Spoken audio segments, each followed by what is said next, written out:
What happens to those who die? Do they live on as lost spirits yearning for closure, or is there a sudden darkness erasing all that they were?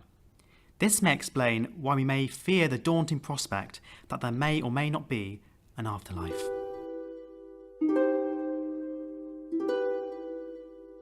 England, for example, is known as the most haunted country in the world, with occurrences dating back over a millennium. This has sparked conflicting groups of people into the debate of their existence. But why are people so interested? The idea of ghosts and spirits have haunted us for years, backed up by countless reports across the globe.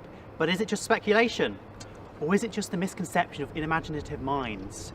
Or do the dead truly walk among us?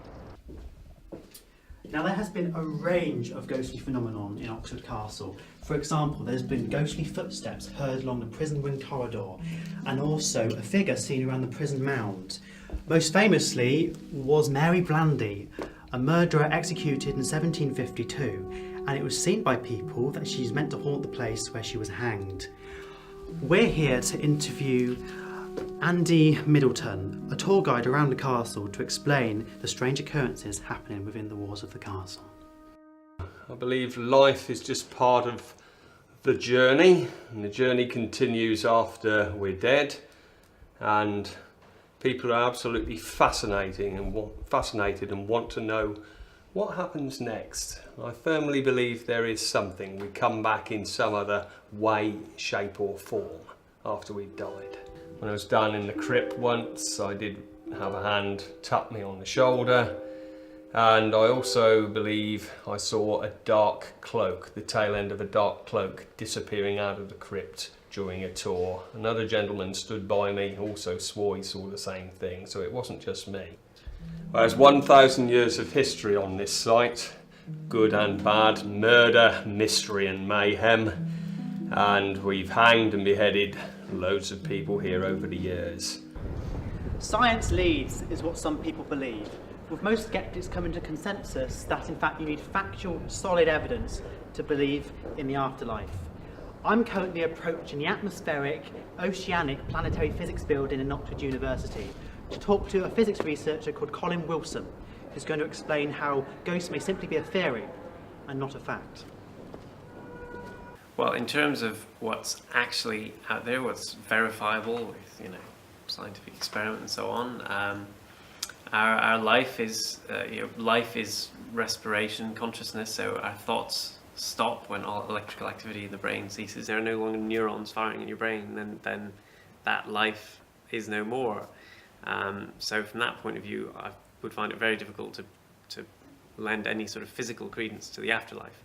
But of course, there are many emotionally appealing reasons to believe in an afterlife. You've known someone for a long time, and you still remember them. They still exist in your mind. So it is perhaps unnatural to believe that they stop existing simply because they've died. But so that means their memory stays alive. But I think to take it one step further, to say that they still exist in the real world as a spirit, I think is one step too far. Now, our spiritual discovery starts at the North Oxford Christian Church, a place where its purpose is to provide a warm and welcoming environment to people who search for evidence for life after death, but also to provide comfort and reassurance for those who have lost their loved ones. Spiritualism is a big thing. To me, it's a sort of a way of life. I walk believing that there's an higher presence.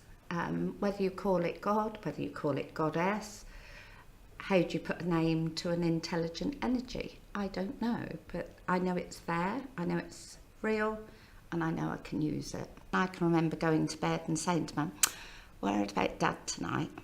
"Oh, he's all right, I'm really worried about Dad tonight." "Oh, for goodness sake, he'll be fine." And about the third or fourth time I said it, Mum had a worry in her voice. And she said, "Oh, for God's sake, shut up, you're worrying me now."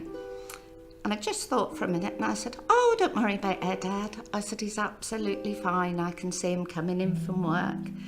The sun's shining and he's walking along the van and he's smiling. He's absolutely fine, Mum. Don't worry." But I think it might be his brother, which probably wasn't a lot of consolation. 7:30 in the morning, we was awakened with knocking on the door, and it was my other uncle to say that Dad's brother had died in the night. So, but it was very natural to me. It was just one of those things that you know. This isn't a scientific thing, it's a natural thing, and science is catching up and proving an awful lot that we've always said and done. But we can't prove scientifically. And because we're working with spirit, if I start giving you a reading, till I start, I don't know what's going to come through, because it's not me, it's whatever spirit brings through. So we never make promises. We never promise anything we can't keep. So there you go, everyone. You've seen the views on such a controversial subject matter between the believers and the skeptics. So it's up to you. Do you believe in life after death?